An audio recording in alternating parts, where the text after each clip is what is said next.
What is up, y'all? Jill and Nathan, and welcome back to the farm.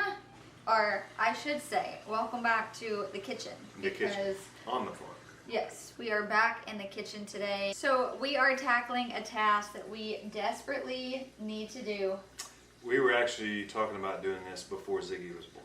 So we're a little behind. We're a little late to the party, but this is something that you need to be thinking about right now. You guys, if you want homemade vanilla extract, this delicious little glory right here in a bottle for the holidays, or for me, I'm going to be gifting some of these for Christmas, you need to start making it right now. While it is the most simple recipe you will ever encounter for literally the richness and the goodness it gives you, it takes prep work. So we're going to be making homemade vanilla extract.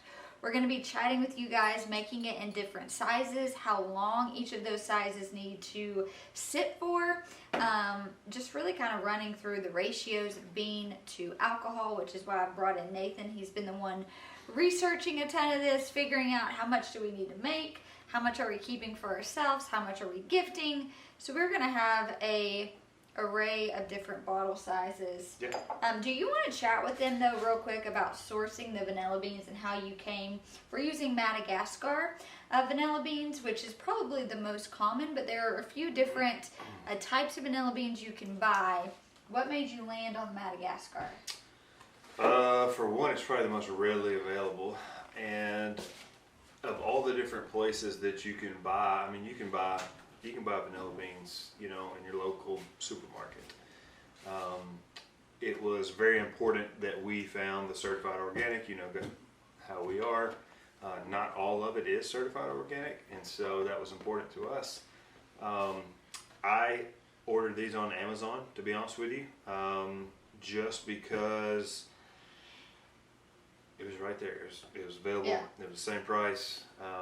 It was actually cheaper than going to my local supermarket, but I knew the amount of vanilla that we wanted to make, and so I was like, a little pack of 50 was fairly inexpensive. Made it worth it when you think about, we're buying organic vanilla extract right now from Azure Standard, and while it's great, like I do recommend if you don't want to make your own, that is a great option. We really just wanted to make our own. I mean, every time we had been gifted, we've been gifted a few of these. My sister actually gifted me this one.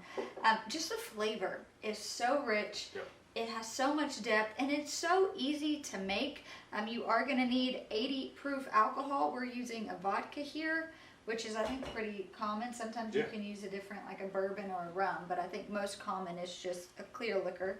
And then, yeah, like Nathan said, we have 50 organic Madagascar vanilla beans, which although we could buy vanilla beans at our local grocery store, we couldn't find them organic. And so that was important to us, which is another reason why we chose to go ahead and order it from Amazon. I'll put the link to the one we bought down below. I do want to touch on what Jill just said about you know, buying vanilla extract in the past and it just not having that good vanilla, you know, flavor, or seemed watered down, right? Well, a lot of the vanilla extract that you buy in the grocery store, they will take the vanilla bean and add it to water, and then they'll take that and add it to, you know, vodka or you know, whatever liquor they choose. And so you're getting a more watered down, not good pungent vanilla flavor. It's a way to cut the cost, right? Way to cut the cost, that's right. But if you want to give this for a holiday gift, last year I did a whole video series on homemade gift ideas. This is one I wanted to add this year. I thought it would be a very thoughtful gift for some of my friends who really love being in the kitchen and baking.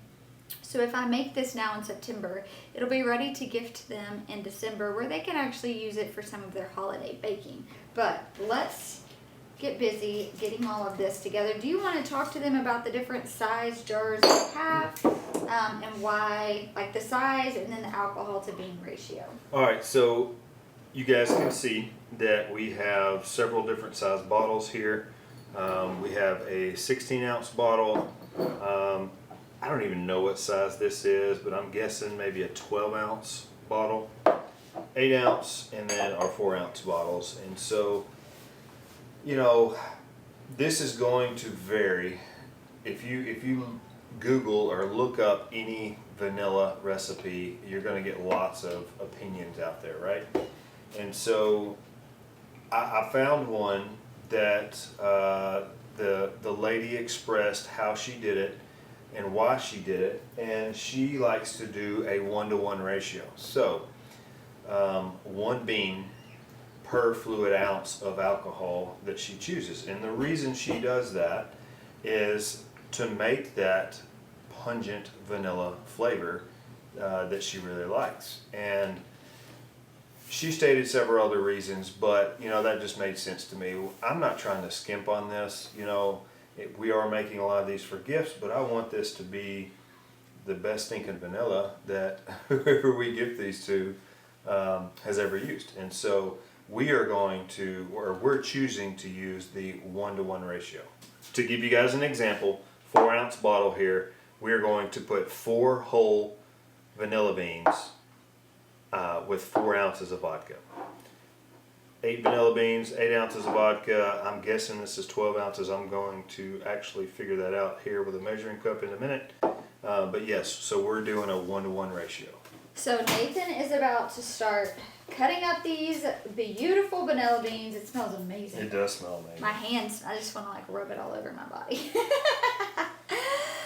But you guys, we have had a packed full weekend. So it's the beginning of the week when we are shooting this video for you guys. So the end of last week and all weekend, we have had Jeremy at our house. We flew him in from North Carolina. If you guys do not know, Jeremy has been a part of our team since we bought our farm and moved here. He is such a crucial aspect to our team. So we're a very small team. It's me, Nathan, and Jeremy, but we really just work so well together, and we're so thankful just to have that extra person here to help with the things that honestly Nathan and I are not good at. They're not our skill sets. So we really lean into what we know and do well, and we've been very thankful to have him do the things that he knows and does well for our small business. And so we did some anything technical or that relates to the website. All things technical. Our entire website is up and running because Jeremy is a boss and handles all of that. So we are so thankful because Jeremy flew in this weekend to do something that I have been wanting to do for the last year. We've been planning this for the last 6 months. And so we are reshooting our sourdough course, The Art of Sourdough Baking. It will be out in October. And so he came down to film this. I've always filmed all of my own courses, which just adds a whole nother layer of stress, to be honest. And so about 6 months ago, we knew we were gonna redo our sourdough course, and we knew, I think the biggest thing we knew is that we were gonna have to be really structured and organized, something that does not come natural to me. Especially when it comes to like the farm, super organized. That took a lot of work and dedication over a course of many years to get those systems, and I'm still trying to get those systems within the business side of our farm streamlined, I should say. And so about 6 months ago, we decided as a team we were going to start using a platform called Notion. And Notion is essentially where you can go in and you can put team tasks. There's so many different things, honestly, you can do with Notion. And so we decided we were going to build out the whole outline. We were going to break it up into each day, what needed to be done.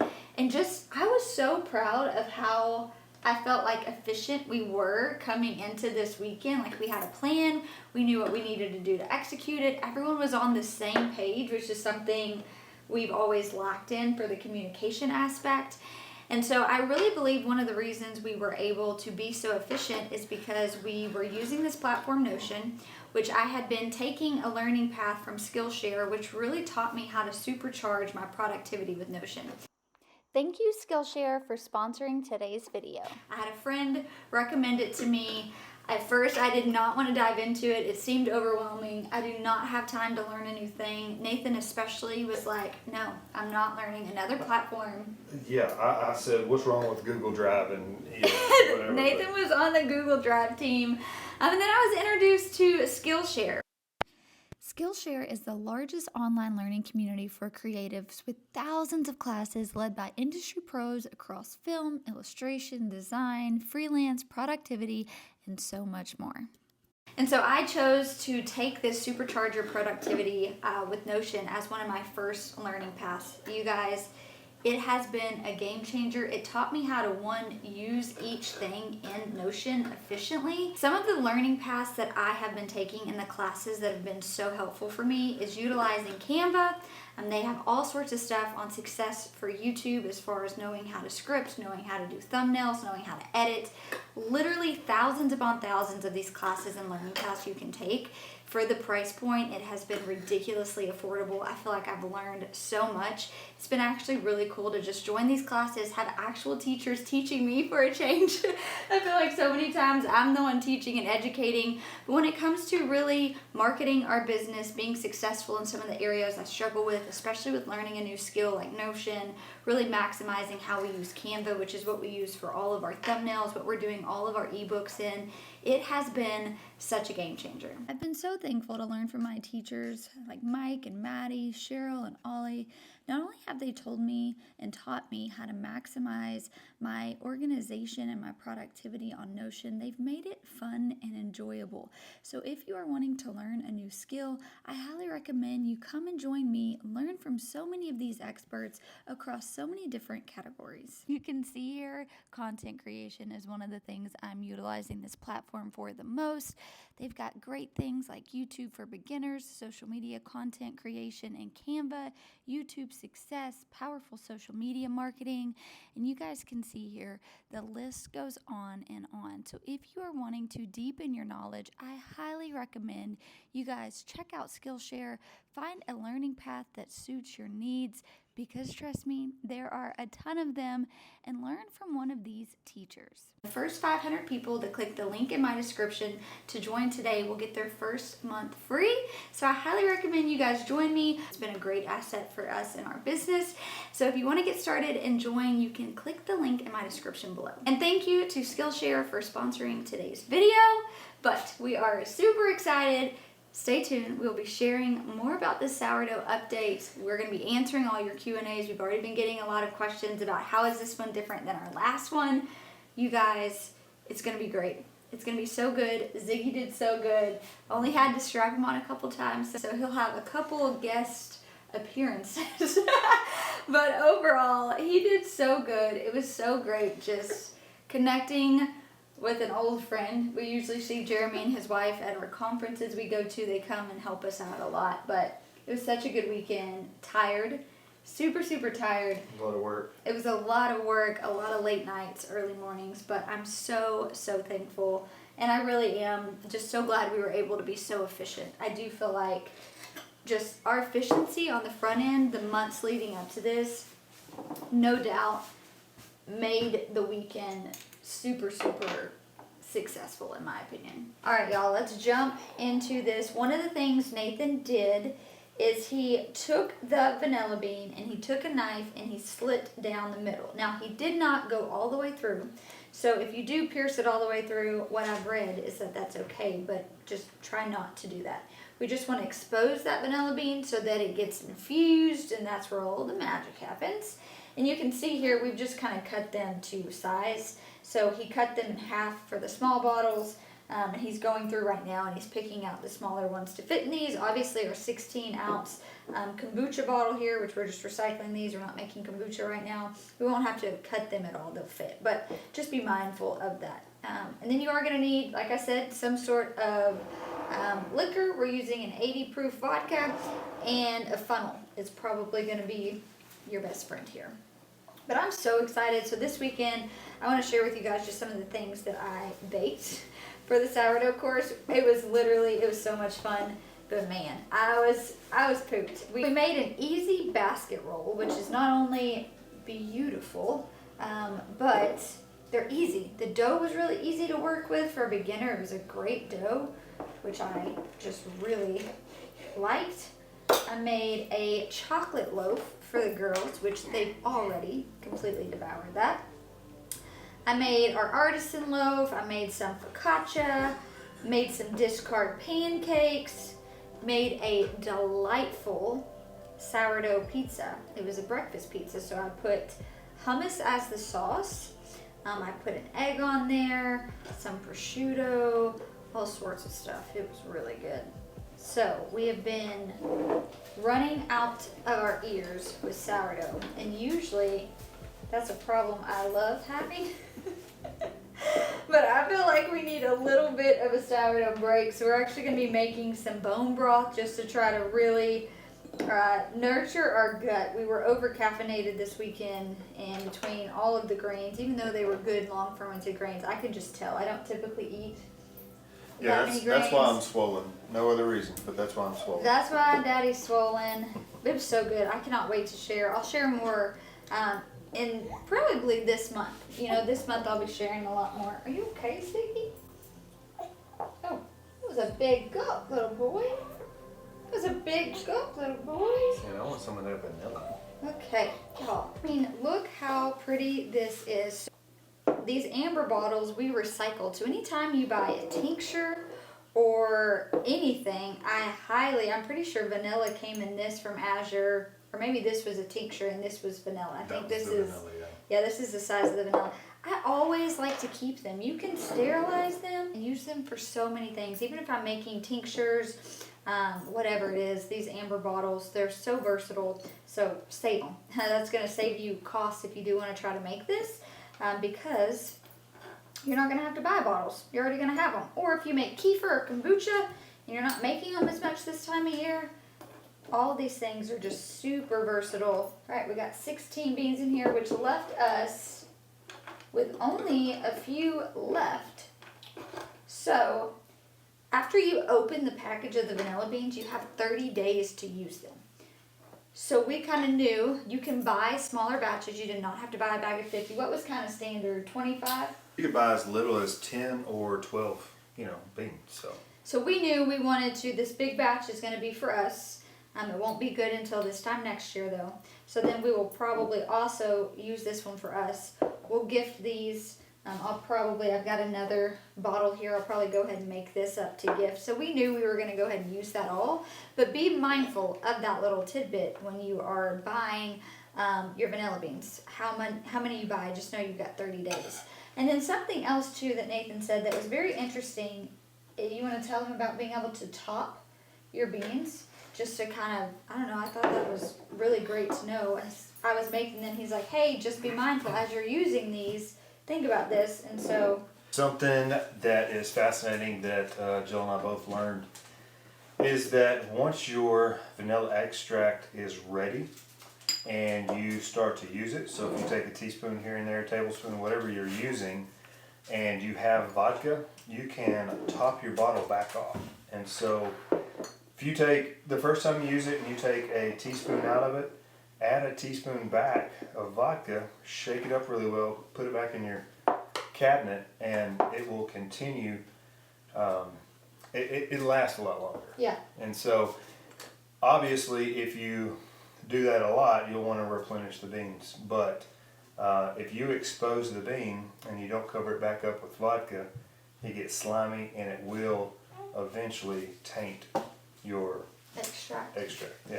So I did have about 5 beans left over. And you guys know I am an avid coffee drinker. And so I'm going to make a vanilla bean simple syrup. And so we're going to save this for another video. I will definitely be able to, that'll be more than enough beans.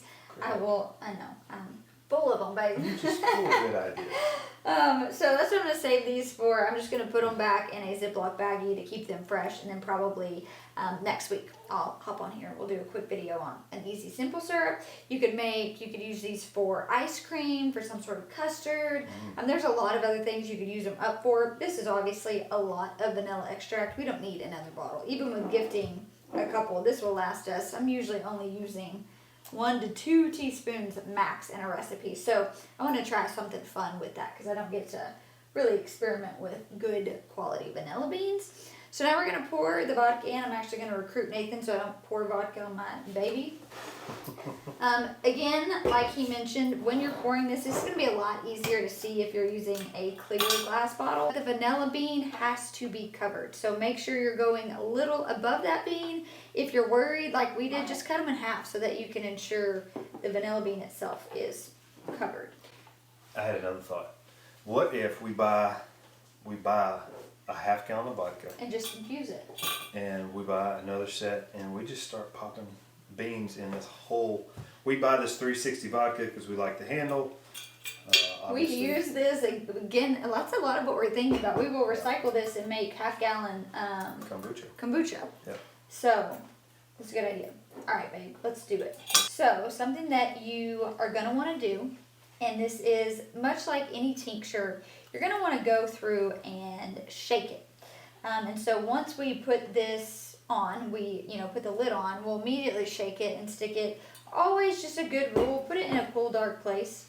So we're going to put ours in our pantry. You could put it in a cabinet if you're not going to forget about it.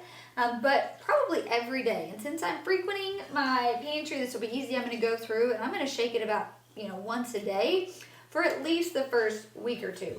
And then I'm just going to go through and probably shake it about once a week as I'm I think it'll be fine. So just shake it more frequently in the beginning, at least once a week until it's done. So keep it in a place where you're going to remember to do that. Don't stick it in, a cabinet that you never get into. Maybe a spice cabinet would be a good one if you're cooking often. Pantry, if you're like us and you have a ton of open shelving, it'll be really easy. But my gosh, this is just beautiful. I love homemade, you guys. I love it so much. Oh my gosh, man. This is making me happy. I'm trying to figure out which one fits which. I know. Last one. Last one. And the lid's short, so I need to go find a lid. And then what I'll do, I have one of those label makers that I use for my herbs that are really old school, cool. You know what I'm talking about? I'll find it and link it for you.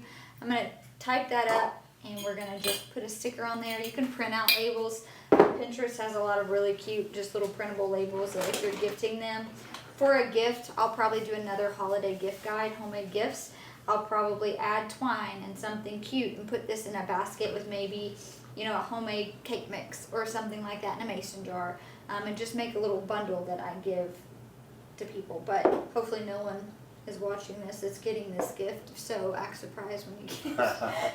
I told my friend Danielle that. I was like, you're gonna get this, so act surprised when you do. But there you go, you guys, it was so simple. With us even taking the time to shoot this video teaching you guys, this was still a very simple process. You need 2 ingredients: vodka, quality vanilla beans, some sort of glass jar, and there you have it. Now we just sit and wait. Again, let it sit for a minimal of, this was one that was already made. So this is the one that my sister made me, and it had been sitting for quite some time. She gave me this ready to use, so this has probably been sitting for 4 months or so. She brought that to me after I had Ziggy. So let it sit for a minimum of 2 to 3 months. For the best quality flavor, 6 months to 12 months. The longer it sits, the richer it's going to be, the creamier it's going to be, the better product you're going to have. But if you're wanting to make this for holiday baking, or you're wanting to make this to gift to people for the holidays, you need to start making this vanilla extract now. All right, you guys. Well, thank you for hanging out with us as we made homemade vanilla extract. I cannot wait to share with you guys more about the sourdough course that will be out next month. And hopefully we will be seeing you guys at the Ozark Homesteading Expo this weekend. That's right. So come say hi, but thanks for hanging out. We'll talk to you soon. Bye, guys.